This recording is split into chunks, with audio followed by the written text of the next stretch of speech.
అనియా ఇక్కడున్నావా? కింద మొత్తం వెతికేశాను. ఈ రోజు నా కోసం ఒక పాట పాడతావా? ఏ సినిమాలో అది? పెద్ది. చికిరి చికిరియా? హా. ఓకే.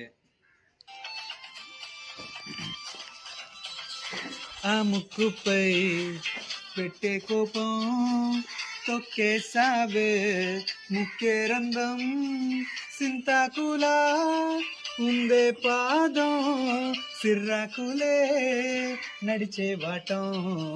ఏం బుక్కావో అందాలు, ఒళ్ళంతా వంకీలు, నీ మధ్య దాగిందా తాటి కళ్ళు. కూసింత సూత్తె నీలో వగలు రాసిస్తారు గాయకురాలు, నువ్వే నడిచిన చోటంతా పొర్లో దండాలు. ఏ చికిరి చికిరి చికిరి చికిరి చికిరి చికిరి, పడతా పడతా పడతా వెనకే వెనకే పడతా.